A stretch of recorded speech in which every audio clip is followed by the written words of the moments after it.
Yes, yes, Sir Hairless here.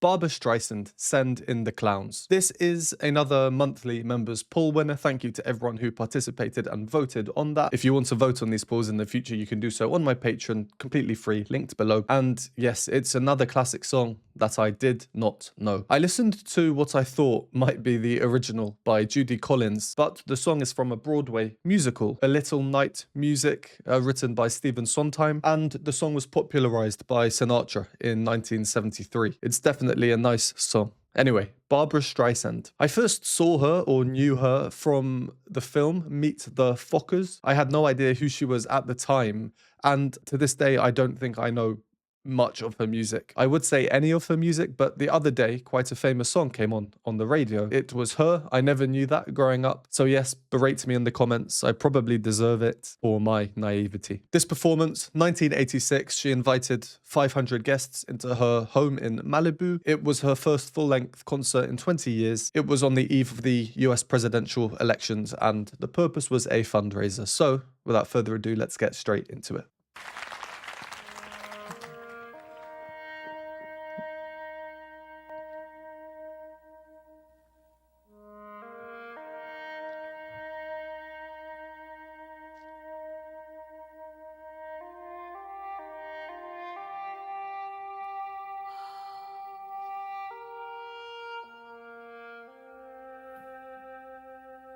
She was always a showwoman, wasn't she?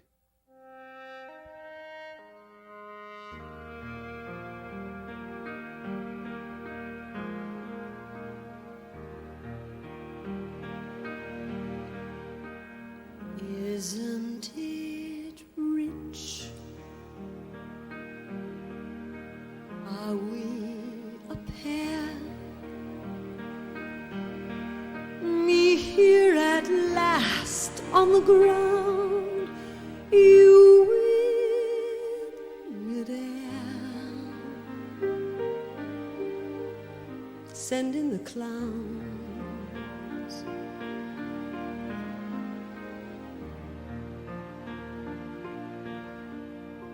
Isn't it bliss? Don't you approve? One who keeps tearing around, one who can't move. Where are the clowns? Send in the clowns. Just when I'd start opening doors, finally knowing the one that I wanted was yours, making my entrance again with my usual flair, sure of my lines.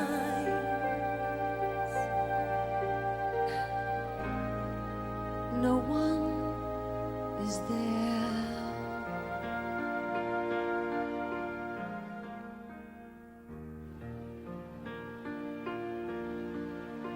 Don't you love farce? Well, this is over 2.5 minutes in. Completely lost track of time, and that usually happens when we are engrossed in a performance, which for me is quite interesting in this case because the music, there's not too much to it, and I'll touch a bit on the orchestra that we're hearing in the background. Actually, it's really interesting, and I'll show you a little clip, but it's just one of those songs where you sit back and listen. All right, well, let's go over some of what we've heard so far. Some really nice musical decisions in there. If you don't want to hear my thoughts or analysis, go to the timestamp. So we start off with the oboe.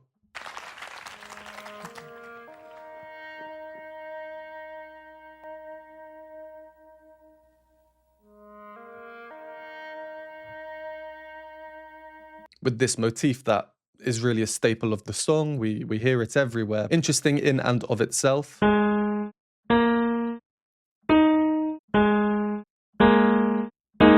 These three notes, they outline a suspension, and that first note we hear is prepared to then resolve to move down a note, and we finish in E flat, which is the top note.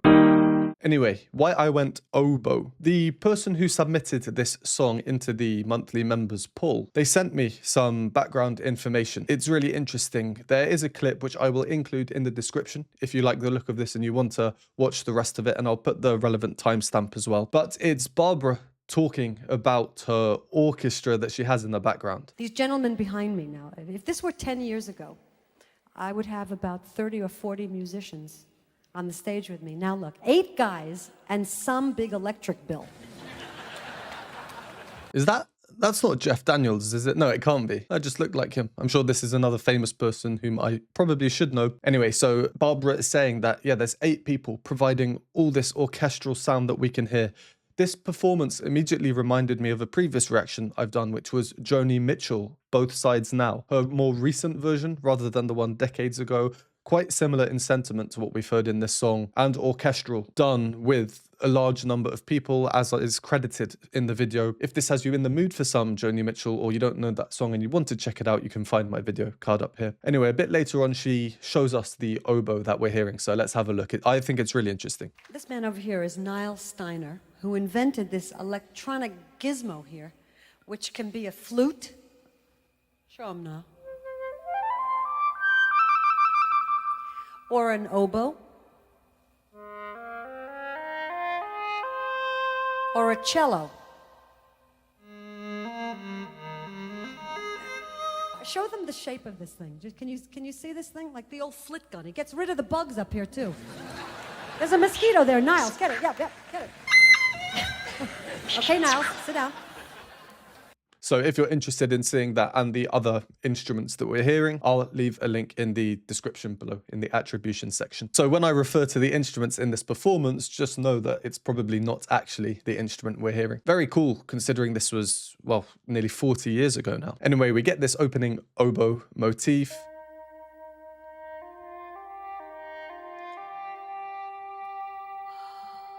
Her actions are very exaggerated, and this is why I said, well, I kind of asked, has she always been a show woman? I think she have. I've definitely heard about her, but I just really don't know her music, at least not by name. And I'm not sure I've ever seen her perform or sing live, actually. But I've seen some interviews or clips of her speaking, I'm sure, over the years. And yeah, I get the impression that she's quite funny and quite a performer. And considering the first time I really saw her and acknowledged her was in a film, a very silly film at that, there are elements of acting. I know that Lara Fabian was a huge fan of Barbra, and I often say that Lara is almost like an actress on the stage. They're just so engrossed in the performance. And in this performance, there's not much going on. The camera is just on Barbra. We don't see anything else. There's no movement. It's very limited aesthetically in that regard.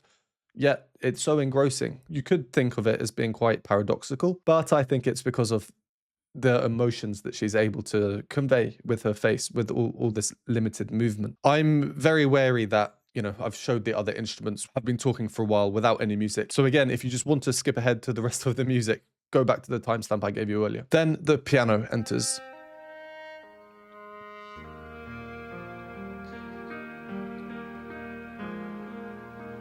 Really nice arpeggio. The notes that we're hearing.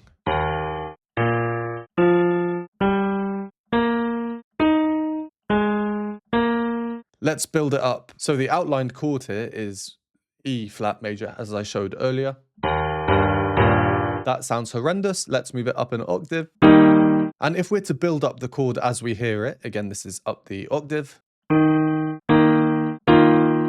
That's the first dissonant note.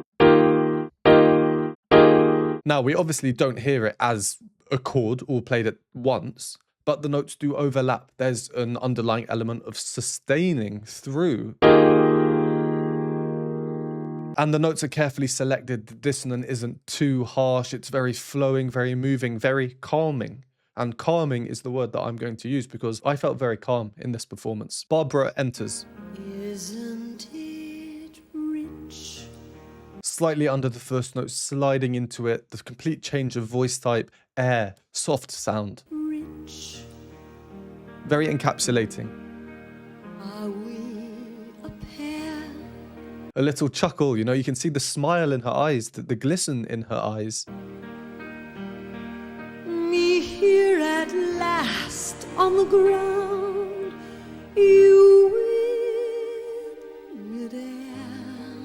And in this phrase, again, the music is very limited. It's very calm. She's shown so much of her voice. I imagine we get a lot more power later on. Be here at last.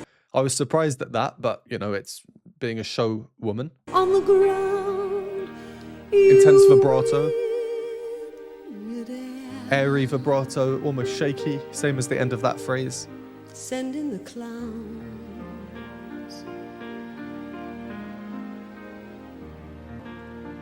The arpeggiated piano figure still dominating the accompaniment, but in the strings in the background, hint, they're not actually strings.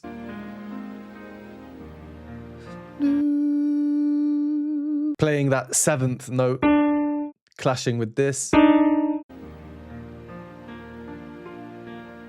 And if we add in some of the other notes we're hearing, all very subtle dissonances though, and very calculated, because in the world of music, you can have infinite dissonances basically. Against this note, in this chord, you can have or, but depending what you have, it creates a different type of chord, a different type of sound. We don't get these augmented chords, for example. We get carefully chosen suspensions that hint at resolving, creating this calm feeling of, resolution. So yes, there is dissonance in this performance everywhere, actually, but it's just so subtle and carefully selected that it doesn't seem like it. The next line, isn't it bliss? Isn't it bliss?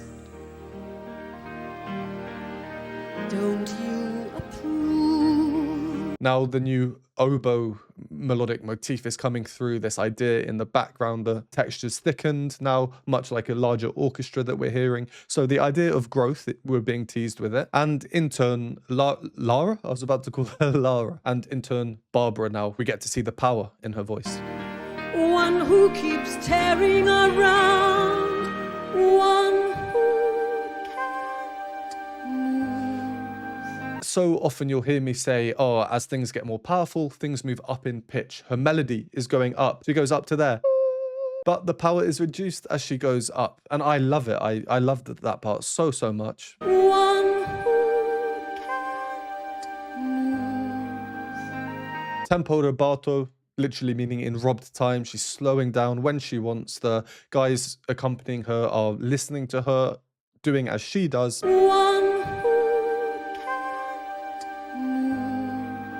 So she does the octave jump down, the flute that we're hearing sustains through. A sustained note on top of all the moving parts is naturally going to cause dissonance and consequent resolutions. And then that part moves. Where are the clowns?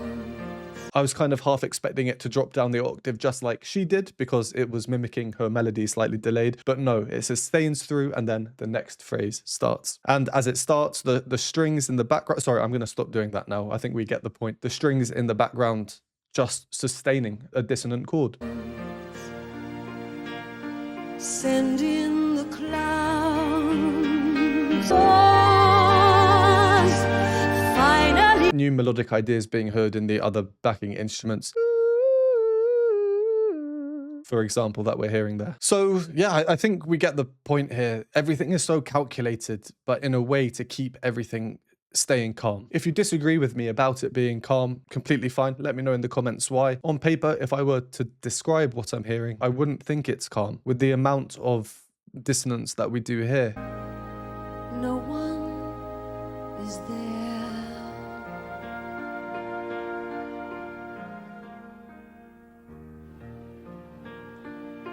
Each short section of music, kind of like a phrase, will get, for example, a suspension in most of them, and the suspension then usually resolves, but it doesn't resolve, or it resolves in a completely different direction.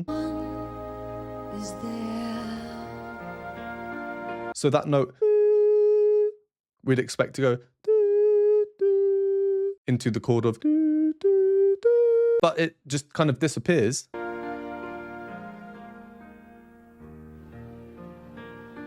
And now this note is the one I pointed out earlier, clashing with that's the root of the song. If this is your first time watching my videos, I'm sorry, I've spoken for so long here. If this isn't your first time, well, I'm sure you've seen me do this before. Let's carry on until the end.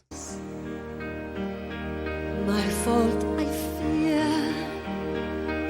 I thought thought that you'd want what I want. Sorry, my dear. But where are the clowns? There ought to be clowns. Quick, send in the clowns. What a surprise!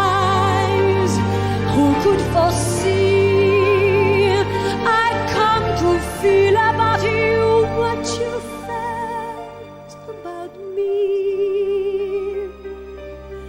Why, only now when I see that you've drifted away. What a surprise. We're getting all the chromatics coming in now. Oh. What a cliche.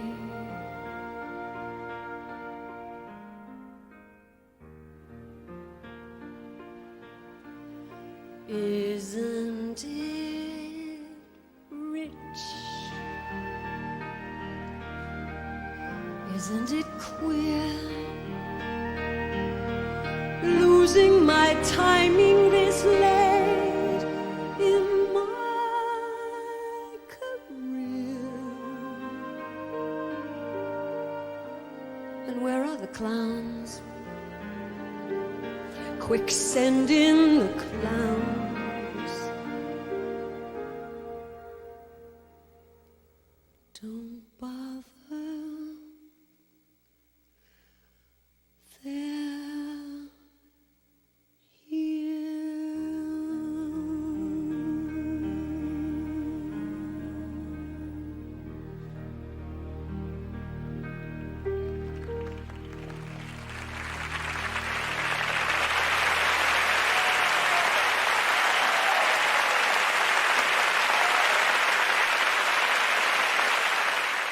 The delicate, raw sound.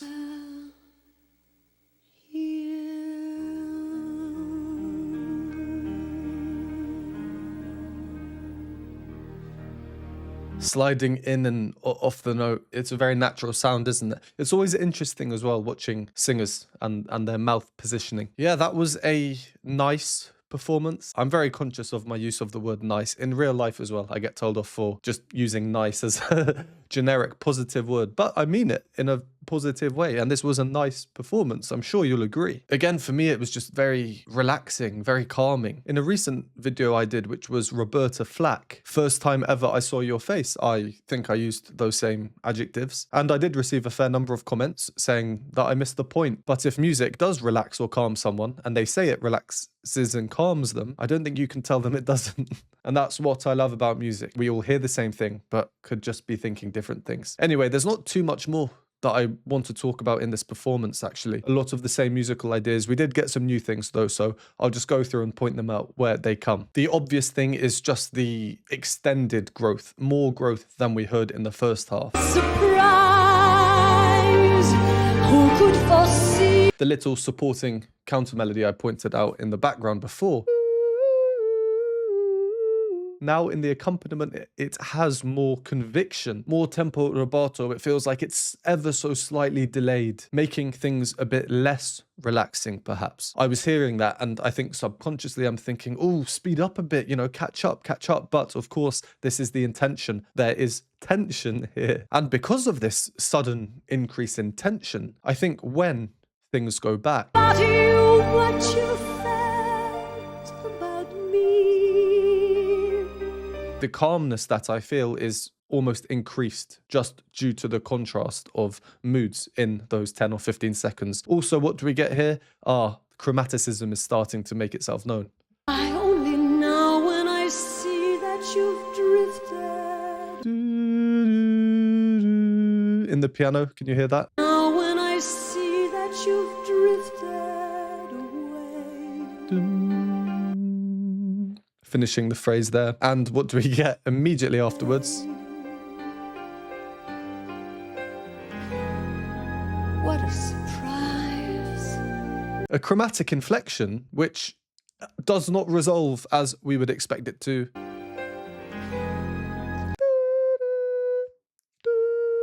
But that last note, where is it? What a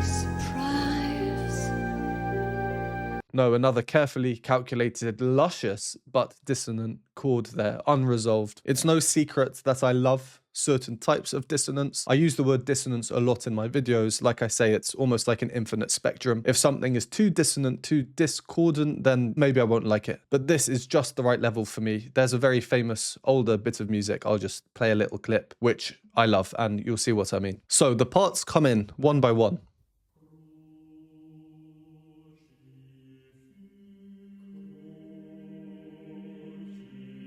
Oh, okay, he's just repeating the phrase of the previous line, but that note there is a direct clash with the note below. Very similar. I still have it here on my keyboard from earlier, like the ones that I was showing, that we were hearing in Send in the Clowns.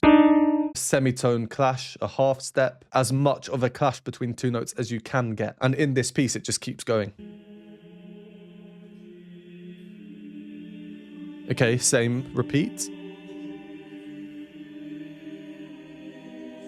But the part underneath does then resolve by moving away. So we get very similar things in this, but just without the resolution most of the time. But because of the song, because of the arrangement, because of the harmony, the chord structures, it doesn't sound displeasing to the ear. At least I don't think so anyway. In fact, the opposite. And that's why I think it's very calming and very nice song. Google did tell me that there are many, many different versions of this song. Like I said before, I have heard the Judy Collins version, and this is quite a similar arrangement. Other arrangements, though, could be very different. I don't know. And then final thing, just before wrapping up. Isn't it rich? Chromatic inflection in the flute. Barbara implementing a weaker type of sound there, obviously very intentional. Like she is overcome by her wanderings, isn't it, Rich? Yeah, really nice song. I am unapologetically using the word nice here. Let me know your thoughts if you agree, disagree, how ashamed you are of me that I am not very familiar with Barbra Streisand, or that I did not know this song, Send in the Clowns. But now I do. So that's a good start to 2025, right? As always, thank you very much for watching. Would appreciate a like and subscribe. If you'd like to support me, you can do so by donating me a hot chocolate at the Buy Me a Coffee linked below, or if you'd like to join the community, get access to exclusive content not available on YouTube, you can do so by joining the Patreon linked on the screen, and I will see you next time.